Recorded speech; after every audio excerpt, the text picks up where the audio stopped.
Okay, Bwana asifiwe. Siku ya leo tunakuja kuingia katika mada yetu, na ningependa tuingie katika maandiko matakatifu na kujua kusudi la Mungu katika mwito wake kwa Ibrahimu, ndiposa tuweze kujua kile ambacho kusudi lake lilivyo na vile ambavyo tunavyostahili kufanya. Kabla ya hapo, hebu na tukaweza kupata ombi. Mtakatifu na Mungu wetu, tuongoze na uweze kutuhekimisha, na hasa katika ufahamu huu wa neno lako tuweze kujua vile ambavyo uliweza kuita mwito wa Ibrahimu, na baadaye vile ambavyo unahitaji nasi tuweze kuishi ili kusudi lako liweze kuonekana. Anamara pamoja kila mmoja wetu kupitia kwa mwanawe Yesu Kristo, mkombozi wetu. Amen. Basi unaposoma kitabu cha Mwanzo sura yake ni ya 12 kuanzia mstari wa kwanza, maandiko matakatifu yanasema hivi: Bwana akamwambia Abrahamu, toka wewe katika nchi yako na jamaa yako na nyumba ya baba yako, uende mpaka nchi nitakayokuonyesha, nami nitakufanya wewe kuwa taifa kubwa na kukubariki na kulikuza jina lako, nawe uwe baraka. Nami nitawabariki wakubarikio, naye akulaanie nitamlaani, na katika wewe jamaa zote za dunia watabarikiwa. Hiyo ni fungu la kwanza hadi la 3 kitabu cha Mwanzo 12. Maandiko yanasema ya kwamba Ibrahimu aliitwa, lakini unapoangalia critically uweze kuelewa vizuri ya kwamba hata kama anaitwa Ibrahimu, kuna mambo ambayo yamejificha ambayo hatujaambiwa ni wapi. Jambo la kwanza, Ibrahimu ameambiwa atoke katika nchi ya baba yake aende katika nchi atakayoonyeshwa. Kumbuka Ibrahimu ako na takriban ya miaka 75 wakati ambapo anaitwa katika mwito huu. Na anapoitwa anaitwa ili aende katika nchi atakayoonyeshwa. Nchi hii hatuijui ni gani. Nchi hii Mungu hakumwelekeza ni gani, lakini yeye akaamua tu aondoke na aende. Jambo la pili, ungejiuliza, kwani Mungu hangeweza kumbarikia huyu mwanaume ama Abrahamu akiwa katika nchi aliyokuwa nayo? Alimwambia aondoke ili ambariki, na atakapoondoka kuna mambo matatu atakayomfanyia. Jambo la kwanza, ataweza kumfanya kubarikiwa. Jambo la pili, atamkuzia jina lake, na jambo la tatu, ataweza kumfanya kuwa taifa. Alafu kuna jambo la 4 ambalo pia ni la msingi, ambalo jamaa zote za dunia watabarikiwa kupitia kwake. Wao watakao mlaani watalaaniwa, lakini watakao mbariki watabarikiwa pamoja na yeye. Swali langu linakuja hapa ni kwamba Abrahamu anapoondoka anaenda kufanywa taifa. Je, atafanywaje taifa ili hali yeye mwenyewe amekaa katika kipindi hiki na hana mtoto? Unaposoma kitabu hicho cha Mwanzo 11 mstari wa 30, maandiko yanasema ya kwamba na Sarai alikuwa tasa, hakuwa na mtoto. Kwa hivyo Sarai imedhibitika ya kwamba alikuwa ni tasa na hakuwa na mtoto, kumaanisha kwamba hangeliweza kwenda kupata taifa.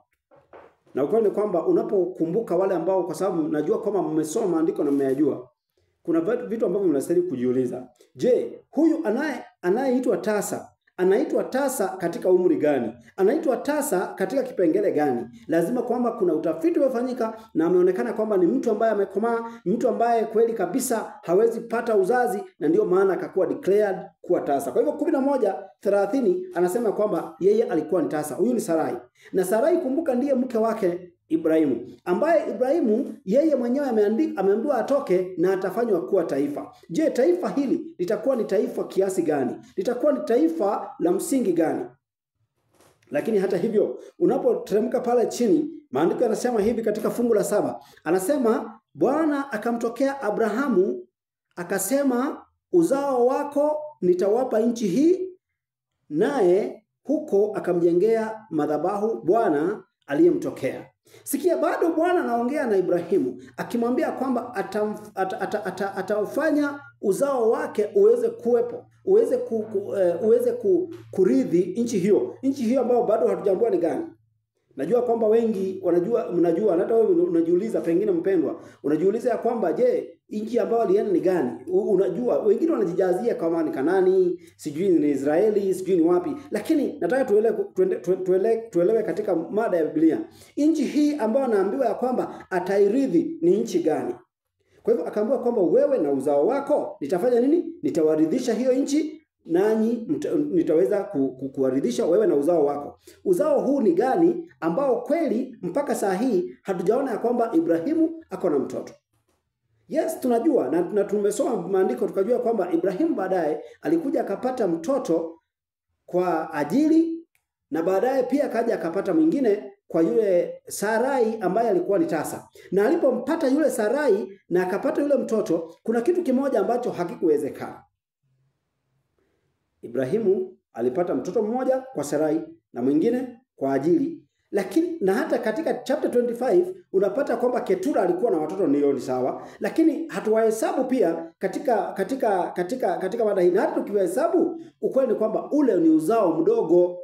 Kwa hivyo Hasara alipata tu katoto moja na Hajiri katoto moja. Kwa hivyo hata kama Ibrahimu angerithi ule uzima wote pamoja na watoto wake, ni watoto wawili peke yake. Lakini hapo andiko anasema kwamba wewe na uzao wako. Nataka tuweze kuelewa kama urithi huu ulifanyika kiwango gani. Basi unapata ya kwamba unaporuka tena uende katika chapter 13 verse 14, yani sura ya 13 mstari wa 14, maandiko yanasema hivi: Bwana akamwambia Ibrahimu alipokwisha kutengana na Lutu, inua sasa macho yako utazame toka hapo ulipo, upande wa kaskazini na upande wa kusini na upande wa mashariki na wa magharibi. Naam, nchi hii yote ulionayo nitakupa wewe na uzao wako hata milele. Hapa ndipo msingi wetu sasa unaingia vizuri, ya kwamba Ibrahimu ameahidiwa kuna kitu kinaitwa urithi, na ameahidiwa sehemu hii kubwa ambayo ni nchi, ambayo anaambiwa kwamba nchi hii nitakupatia wewe na jamaa zako ama na uzao wako hata milele. Hii milele ni ya wapi? Because milele ni kitu ambacho hakiishi, ni kitu ambacho kinaonekana kwamba kina upana wake, kwa sababu milele si kitu ambacho kinaanza leo na kimekuwa ni milele, la, lakini ni kitu ambacho kinakuwa na consistency, kinakuwa na upana wake. Kwa hivyo ameambiwa kwamba atapewa nchi hiyo hata milele na nani? Na uzao wake. Elewa hiyo. Kwa hivyo Mungu ameamua kufanya jambo, na anapomtokezea mtumishi wa Mungu katika sehemu hii anamwambia kwamba ni baada ya kuachana na Lutu. Unajua Lutu aliandamana na huyu mtu anaitwa Ibrahimu.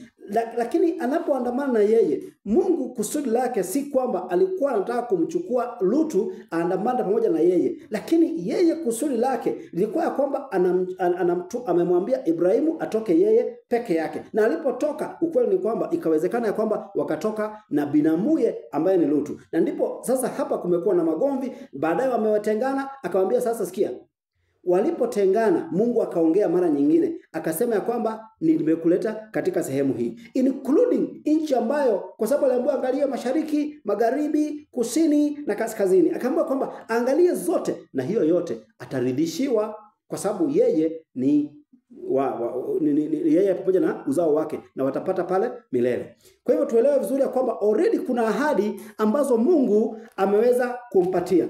Na dokezo lingine ni kwamba unaposoma fungu la 7 katika fungu la chapter 15 fungu la 7, anasema ya kwamba kisha akamwambia, mimi ni Bwana niliyekutoa katika Uru ya Wakaldayo nikupe nchi hii ili uirithi. Kwa hivyo Mungu hapa bado anazingatia ahadi yake. Kwa nani? Kwa Ibrahimu, ya kwamba mimi mwenyewe ni Mungu niliyekutoa wapi? Katika Uru ya Wakaldayo. Na Uru ya Wakaldayo, wale ambao wamekuwa na utafiti na wamejua mambo ya jiografia wataelewa ya kwamba Wakaldayo ni wale ambao walikuwa wanaishi mahali ambapo kuna nchi leo hii wanaita sijui Iraq, nafikiri ni Iraq, ya. Na Iraq sijui ni Iraq. Lakini wakiwa pale ndipo paliitwa sehemu ilikuwa inaitwa Babyloni.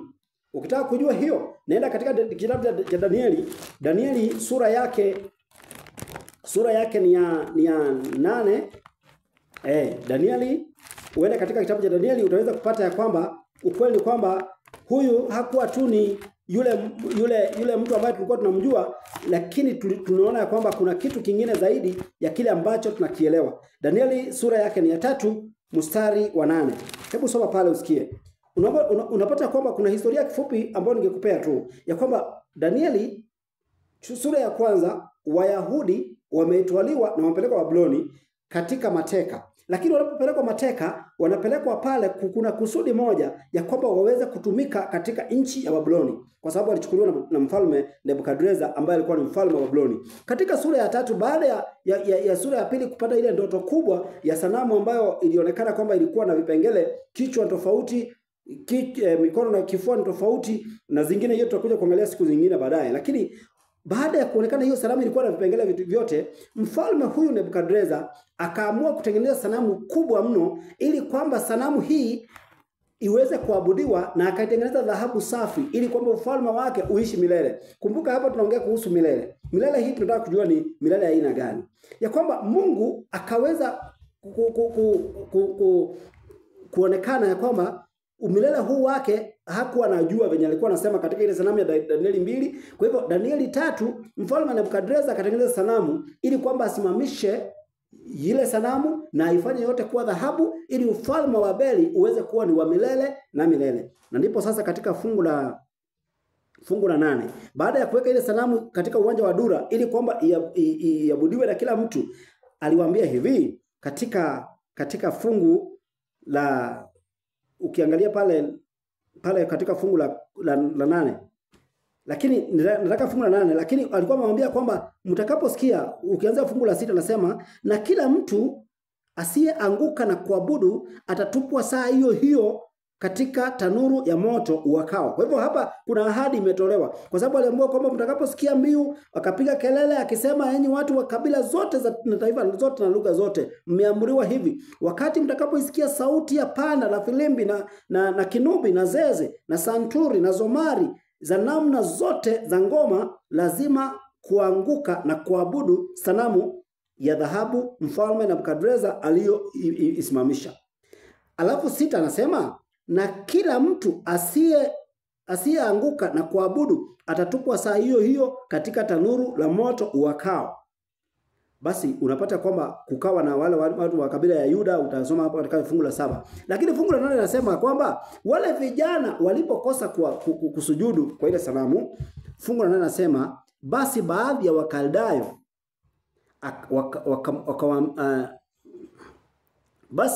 Wakaldayo wakakaribia wakaleta mashtaka juu ya Wayahudi.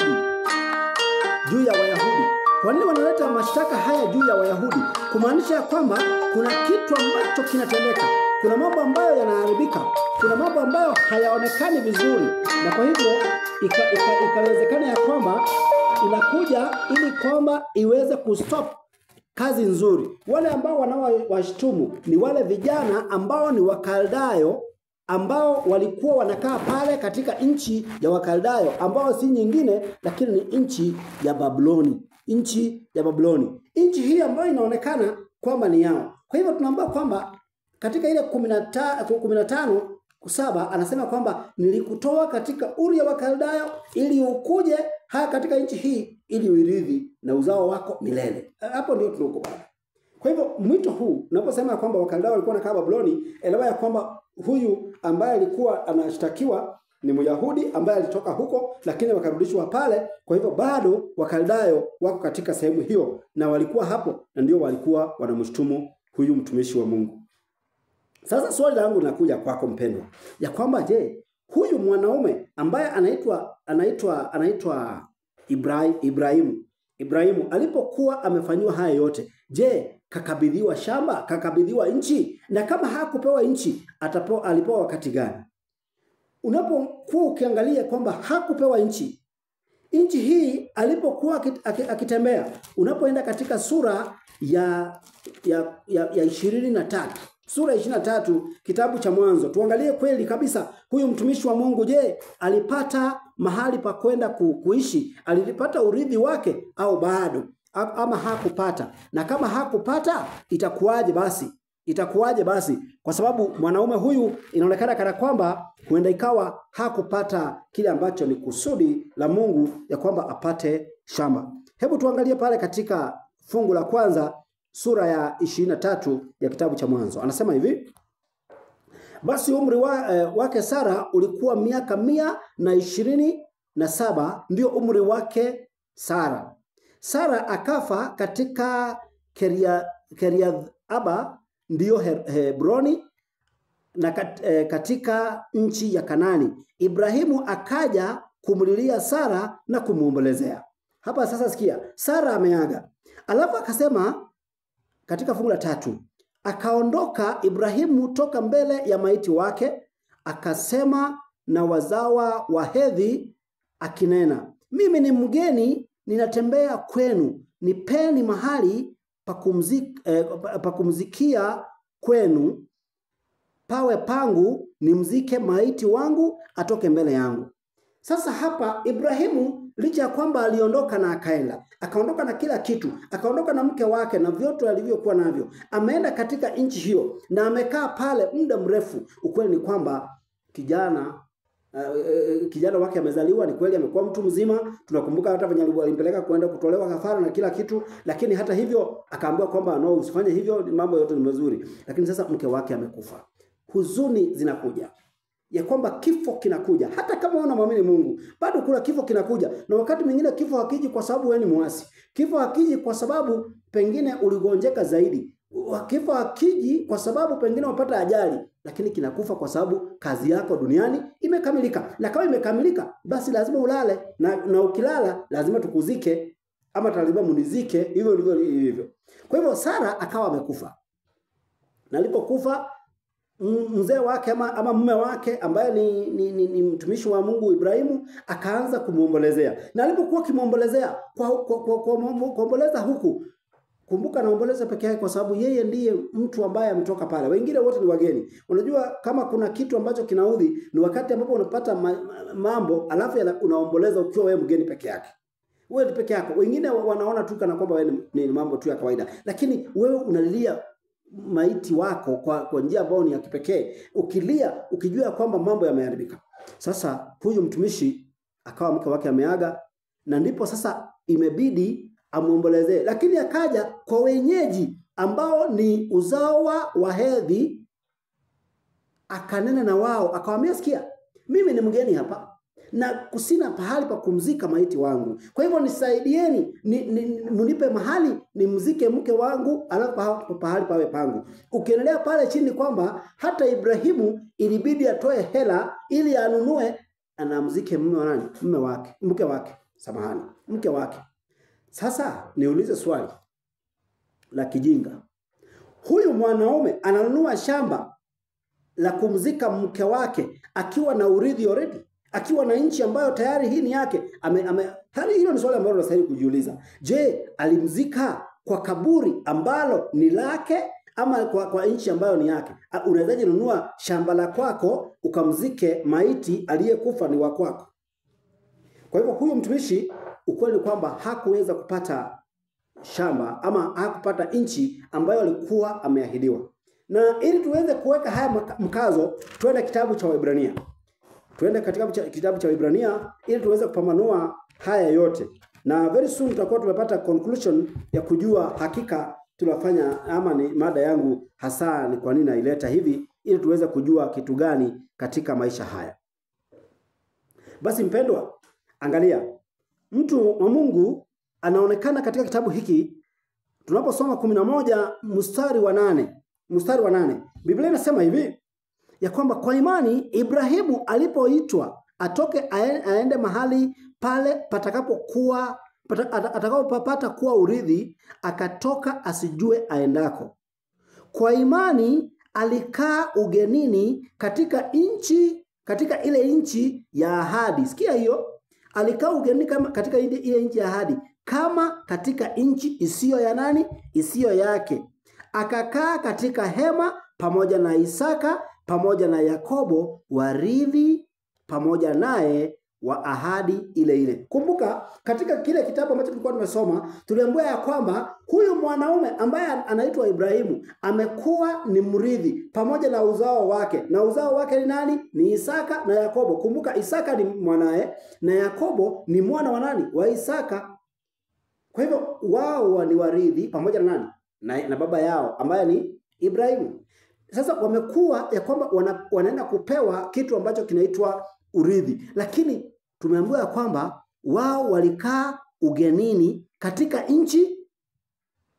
Naomba kwamba turudie fungu la 9. Anasema kwa imani alikaa ugenini katika ile nchi ya ahadi kama katika nchi isiyo yake, akikaa katika hema pamoja na Isaka na Yakobo warithi pamoja naye wa ahadi ile ile. Je, wale ambao wanaokaa katika hema, kwa sababu yeye alikaa katika hema, wanaokaa katika hema wanatangaza ya kwamba wao sio wageni, sio wenyeji, wao ni watu ambao ni wakupita. Kwa hivyo alikaa katika hema pamoja na Isaka na Yakobo. Alafu anaendelea kusema kwamba maana walikuwa wakiutazamia mji wenye misingi ambao mwenye kuubuni na mwenye kujenga ni Mungu mwenyewe. Bwana asifiwe. Ya kwamba yeye mwenyewe walikuwa na utazamia mji ambao huo mji hawakujua uko wapi, lakini walijua kwamba kuna yule ambaye ameubuni the architect ambaye alikuwa ameuchora ule mji, na pia na kuna yule ambaye ni fundi, the engineer ambaye anaujenga. Ni nani? Ni Mungu mwenyewe. Elewa ya kwamba huyu ni mtu ambaye anakaa katika tumaini na ambalo hajui hilo tumaini limefika wapi.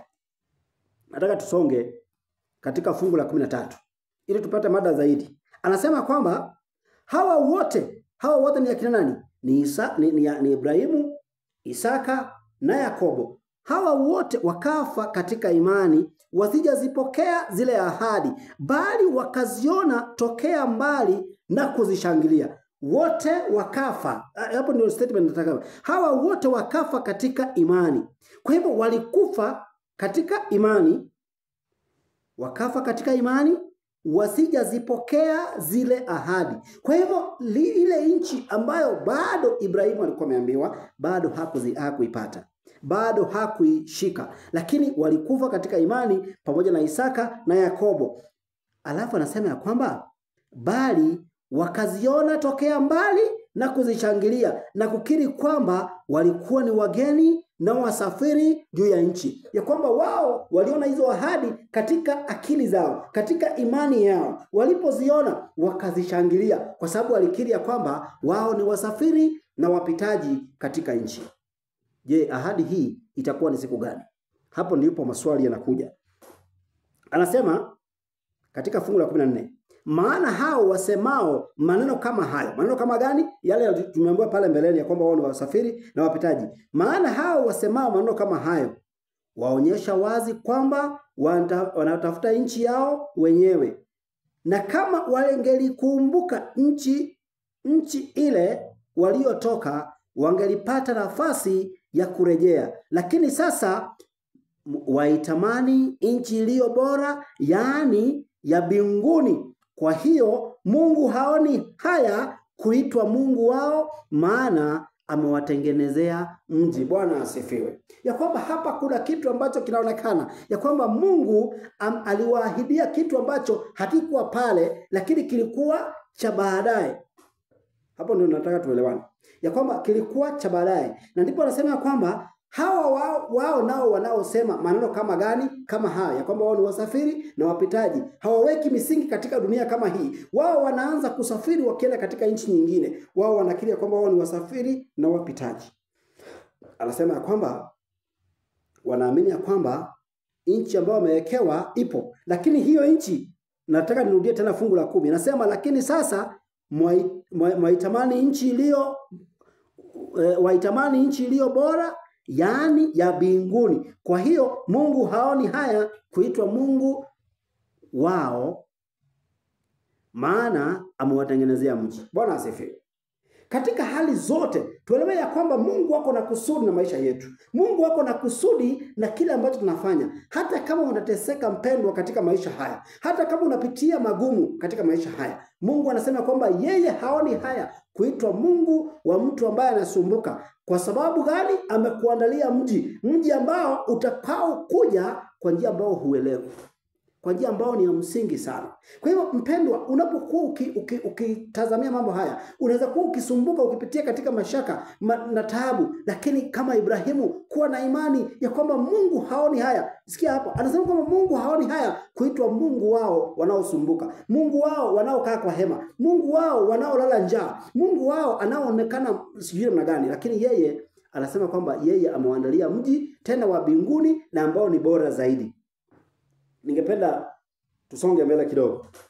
Anasema kwamba ningependa tusonge katika fungu la hili ya kwamba Ibrahimu ameahidiwa vizuri ya kwamba haya yote atayarithi.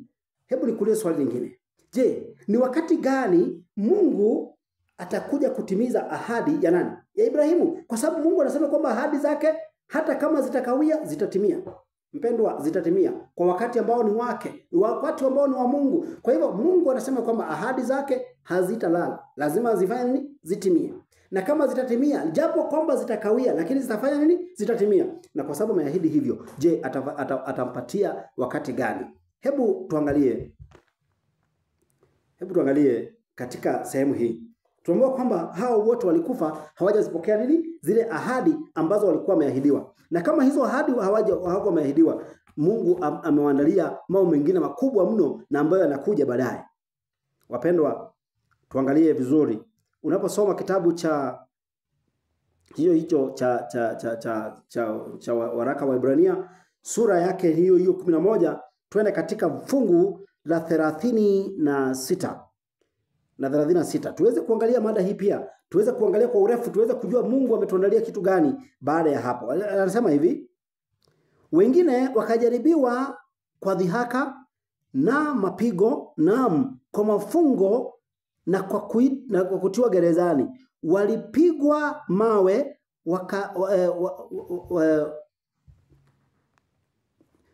walikatwa kwa misumeno, walijaribiwa, waliuawa kwa upanga, walizunguka wakivaa ngozi za kondoo na ngozi za mbuzi, walikuwa wahitaji, wakiteswa, wakitendwa mabaya, watu ambao ulimwengu haukustahili kuwa nao. Walikuwa wakizunguka katika nyika na katika milima na katika mapango na katika mashimo ya nchi. Watu hao wote wakiisha kushuhudiwa kwa sababu ya imani yao, hawakuzipokea ahadi. Bwana asifiwe. Ya kwamba licha ya kwamba wengine wametangulia pale mbeleni, wamekuwa na hifadhi nyingi, bado hata kama walipitia dhihaka, wakapitia misukosuko mingi, wakapitia shida nyingi, lakini hawakupokea ahadi. Ahadi ni gani?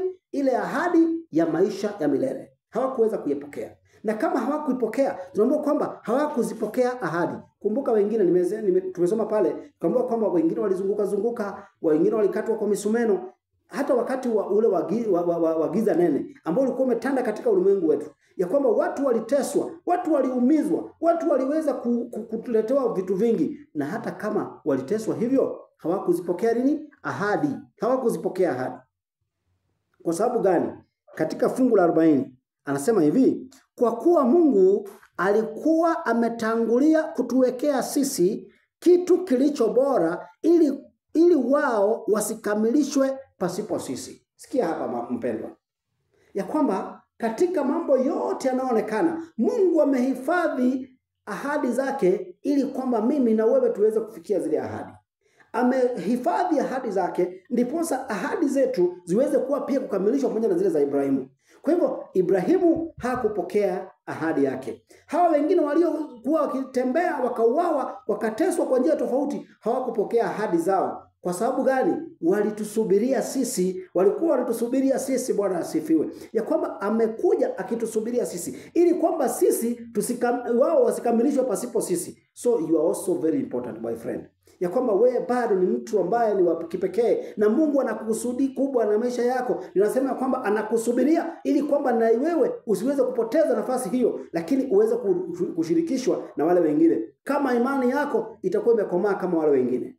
Kumbuka wao walipitia magumu, wewe nao unapitia yale unapitia. Huenda ikawa pengine si magumu kulingana na mimi, lakini ukweli ni kwamba ni magumu katika moyo wako. Je, imani yako umeelekeza wapi? Kama utaelekeza vizuri kwa Mungu, utapata ya kwamba ahadi yako na ya wale ambao ni wa kwanza itakuwa zimeingiliana na utakuwa umepata ahadi ambayo ni ya milele. Je, Mungu atasubiri muda gani ili akuje na aweze kutengenezea ama kukuridhia kitu ambacho ni cha busara, ambacho ni cha kukuridhisha huo uzima wa milele? Hebu tuangalie kitabu cha Ayubu, sura yake ni Ayubu sura ya 14.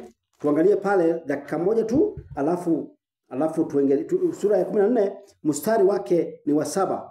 Anasema kwani yako matumaini ya mti ya kuwa ukikatwa utachupuka tena. Bwana asifiwe. Ya kwamba kuna nafasi, bado kuna matumaini. Hata kama mti ulikatwa, bado kuna chipukizi zitatoka ndani ya mti huo. Anasema ya kwamba wala machipukizi yake hayatakoma.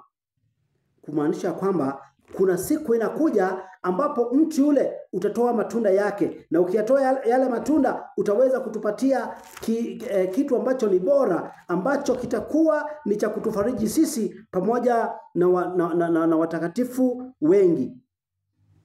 Na hivyo mpendwa, unapoangalia kitabu cha Wathesalonike wa kwanza, pengine nimekuletea hilo fungu ambalo linasema mti. Ukiangalia hapo anaongea kuhusu watu waliokufa, bado wako na matumaini yao ya kuishi tena. Lakini hata hivyo kitabu cha Wathesalonike wa kwanza sura ya 4 anasema maneno yafuatayo. Ningependa tuweze kuyanukuu katika maandiko. Singependa tu niseme, lakini ningependa tuyanukuu katika maandiko ili uweze kujua kwamba Mungu bado amekuwekea kitu ambacho ni cha kipekee sana katika maisha yako. Mpendwa, usiweze kufa moyo kwa sababu ya jambo lolote lile, lakini uweze kuwa na matumaini ya kwamba bado matumaini yapo makubwa katika maisha yako, kwa sababu mara nyingi tunapoteza matumaini tukifikiria kana kwamba mambo yote yanaenda kulingana na vile ambavyo tunavyofikiria sisi, lakini Mungu ametuwekea kitu kingine ambacho ni cha ahadi cha maana zaidi. Anasema hivi katika 4:16. Anasema kwa sababu Bwana mwenyewe atashuka kutoka mbinguni pamoja na mwaliko na sauti ya malaika mkuu na parapanda ya Mungu, nao waliokufa katika Kristo watafufuliwa kwanza. Sikia sasa. Hapa ndipo maneno ya kwamba licha ya kwamba Ibrahimu alikufa, Isaka alikufa, Yakobo alikufa, na wengine wengi ambao tumesimuliwa pale mbeleni walikufa wakiwa na imani kwa Kristo. Anasema kwamba kwa sababu Bwana mwenyewe atashuka kutoka wapi? Mbinguni. Na akija, anakuja ili kwamba aweze kuwafufua wote waliolala katika Kristo. Na kama wakiwafufua, anawafufua ili wafanye nini? Sikia 17. Na sisi tulio hai, tuliosalia, tutanyakuliwa pamoja nao katika mawingu ili tumlaki Bwana hewani. Kwa hiyo tutakuwa pamoja na Bwana milele. Basi farijianeni kwa maneno haya. Maneno ya milele tena yamerudiwa hapa, ya kwamba wao wanafufuliwa ili watawale pamoja na Bwana milele. Hiyo ndio kusudi la Mungu, na anapolifanya kuwa kusudi lake ni kwamba yeye amewawekea ahadi. Mungu atasubiria japo utaingia kwenye kaburi, lakini atakufufua, atakutoa ndani ili kwamba aweze kukuridhia yale ambayo ni maagizo ya Mungu, yale ambayo ni ahadi yake. Kwa hivyo Ibrahimu bado amewekewa kitu kizuri zaidi. Na ndipo ukiangalia kitabu cha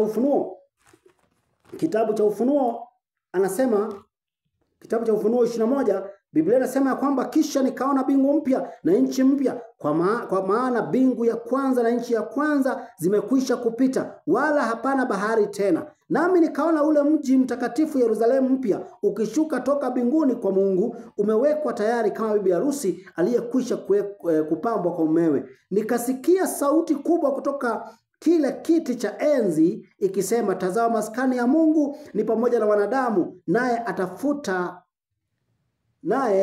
atafanya maskani yake pamoja nao watakuwa watu wake, naye Mungu mwenyewe atakuwa pamoja naye. Bwana asifiwe. Ya kwamba bado mpaka leo Mungu ametuandalia nchi mpya, mbingu mpya na nchi mpya, na kama vile ambavyo alivyokuwa anatuita ili kwamba tuweze kujua ya kwamba Mungu ana kusudi na maisha yetu, ya kwamba tusiendelee kubabaika, tusiendelee kuhangaika, tusiendelee kufikiria vitu vingine, lakini tuweze kujua ya kwamba Mungu ako na kusudi na ahadi yake. Kwa sababu gani? Ahadi ambayo ametuwekea ni ahadi ambayo ni ya milele, ahadi ambayo ni ya ajabu, ya kwamba ametuikia pale akisema ya kwamba anahitaji tuweze kuwa watu wake. Kwa hivyo hiyo nchi ambayo Ibrahimu alikuwa amewekewa apate pamoja na wazao wake, mpaka leo tunaipata. Na tumekuambia kwamba Ibrahimu aliitwa kutoka wapi? Kutoka nchi ya Babuloni, atoke huko ili aweze kubarikiwa. Nasi kama vile ambavyo mimi na wewe siku ya leo bado tunaitwa ili tutoke huko, tujiunge na kundi hili la huyu mtu ambaye anaitwa Ibrahimu, ili kwamba tuweze kuishi na yeye milele katika ahadi hiyo. Unaposoma kitabu cha Ufunuo 18 mstari wa 4, anasema kwamba kisha nikasikia sauti nyingine kutoka mbinguni ikisema, tokeni kwake enyi watu wangu, msishiriki dhambi yake wala msipokee mapigo yake, kwa maana dhambi yake zimefika hata mbinguni, na Mungu amekumbuka maovu yao. Kumbuka, mwito huu sio mwingine. Unaposoma pale mbeleni utasikia kwamba sio mafundisho mengine, ni mafundisho ya Babuloni, ya kwamba ni nchi ya Babuloni. Tunaambiwa kwamba toka katika nchi ya Babuloni. Babuloni si kwamba ni nchi ile ambayo tulikuwa tunafikiria kwamba Ibrahimu aliitwa, lakini sasa tunaambiwa kwamba toka Babuloni ili tuweze kuingia katika furaha ya Mungu katika Ukanani, tuingie katika nchi ya Kanani ambayo iko na raha zake, kwa njia ya imani, si kwa njia ya kumiliki nchi ya Kanani, tukimbia kule Upalestini tukapiga wale wa Kanani tuingie kwao, lakini tuingie katika Ukanani wa mbinguni, ambao tunaona kwamba tunaahidiwa nchi mpya na mbingu mpya ambazo ziko mbele yetu. Kwa hivyo mpendwa, elewa ya kwamba Ibrahimu anapoamka, kumbuka katika wakati Ibrahimu alikuwa anaitwa, unakumbuka Mungu alimleta hata pale nje, akamtoa nje, akamwonyesha mbinguni, akamwambia kwamba je, waona nini? Akasema naona nyota. Hizo nyota waweza kuzihesabu? Akasema siwezi. Ukweli ni kwamba hizo nyota, akaambiwa kwamba uzao wako utakuwa kama nyota za wapi? Za mbinguni. Na ukweli ni kwamba hivyo ndivyo ilivyo. Wote waliomwamini huyo wataweza kuwa ni uzao wa nani? Wa Ibrahimu. Je, hiyo mchungaji umetoa wapi? Hebu tuangalie kitabu cha Wagalatia, tuweza kusikia kwamba nyota za Ibrahimu zitakuwa ni ngapi, ama watoto wake, uzao wake watakuwa ni wangapi. Na tutakapo hayo, tutaweza kuwa tumepata nafasi ya kuweza kufikiria vizuri. Unaposoma kitabu cha Wagalatia naomba tuingie katika sura ya 3 mstari wa 10 3:10 na 20 na 26. Anasema hivi, fungu la 26 tukiendelea pale mpaka pale 29. Anasema, kwa kuwa ninyi nyote mmekuwa wana wa Mungu kwa njia ya imani katika Kristo Yesu. Sikia sasa, tumekuwa wana wa Mungu katika imani kupitia kwa nani? Kwa Kristo. Maana ninyi nyote mliobatizwa katika Kristo mmemvaa Kristo. Kwa sababu hiyo hapana Myahudi wala Myunani, hapana mtumwa wala huru, hapana mtu mume wala mtu mke, maana ninyi nyote mmekuwa mmoja katika Kristo Yesu. Na kama ninyi ni wa Kristo, basi mmekuwa uzao wa Ibrahimu na warithi sawasawa na ahadi. Ahadi ya Ibrahimu ni gani? Ya kwamba atapewa nchi. Kwa hivyo sisi ambao tumekuwa wa Kristo, tumebatizwa katika Ukristo, tumekuwa katika Ukristo, tumeambiwa kwamba tumekuwa warithi pamoja na nani? Na Ibrahimu. Kwa sababu tumekuwa wa Kristo, basi tumekuwa wana wa nani? Wa Ibrahimu kwa njia ya imani. Kwa hivyo hao wote wamekuwa ni wana wake. Na ukiangalia tangu siku zile ambazo Ibrahimu aliaga, mpaka leo wale ambao wamezaliwa kwa imani hapa na wakaamini katika imani ya Ibrahimu, basi wamekuwa ni wana wa nani? Wa Ibrahimu. Tumezaliwa kupitia kwa Yesu Kristo, tumekuwa wana wa Mungu. Kwa hivyo sasa hapana mwanamke, hapana Myahudi, hapana mtumwa, hapana nini, wote wamekuwa mmoja ndani ya Kristo. Na kama si wa Kristo, basi tumekuwa uzao wa Ibrahimu na warithi sawasawa na ahadi. Bwana asifiwe. Kwa hivyo Ibrahimu anapoamka akihesabu watoto wake, wale wote ambao ni wa imani, including mimi, including wewe, utahesabika. Like unless tukatana na hiyo imani. Na tukikubaliana na hiyo imani, basi urithi wa Ibrahimu anapoenda kurithi ile nchi ambayo ni nzuri, ambayo amepatiwa, elewa ya kwamba urithi huo utapatikana pia kwako, kwa sababu wewe ni mwana wa nani? Wa Ibrahimu.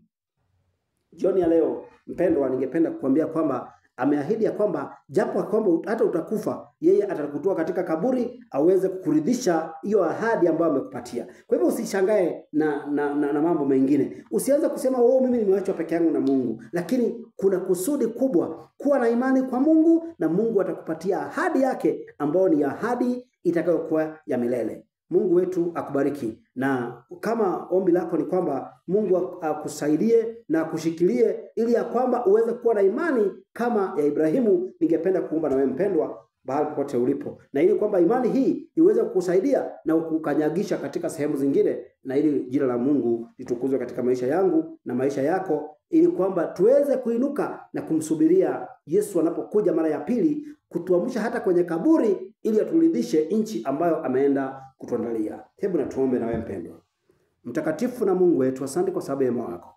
Asante kwa sababu ya faraja hii ambayo umetupatia, ya kwamba ulimuita Ibrahimu, lakini malengo makubwa, licha ya kwamba ulimuita Ibrahimu akiwa baba yetu, malengo makubwa yalikuwa ni sisi. Tukuuliza ukazidi kutushika mkono, kutuelekeza, ya kwamba kama ungelimalizana na Ibrahimu wakati ule, ya kwamba ungempatia shamba, sisi hatungekuwa na mahali ambapo tutaenda. Lakini hata hivyo umetuwekea sisi nafasi nzuri ya kuweza kurithi pamoja na Ibrahimu baba yetu kwa njia ya imani. Tuongoze na uweze kutuelekeza, tudumisha katika pendo lako, tuondolee magumu, tupatie ushindi wa kipekee, ili jina lako litukuzwe kwa upendavyo, kwani tunaomba ni kupitia kwa mwana Yesu Kristo alimkombozi wetu. Amen. Asante na Mungu wetu autubariki. Pia ukijiunga na mimi katika vipindi vingine vitakavyofuata katika mtandao wa YouTube na pia katika TikTok, utanipata pale. Ukiangalia Daniel Kamau utaweza kunipata na tutaweza kushauriana, na ukiwa na swali unaweza weka katika comment na uweze kuniuliza swali hili limekuwa namna gani, na nitaweza kukujibu kwa mujibu wa andiko. Kwa hivyo Mungu wetu atusaidie na atubariki katika hali zote ambazo tunapoendelea kuzungumza kupitia kwa mitandao hii. Mungu wetu akubariki.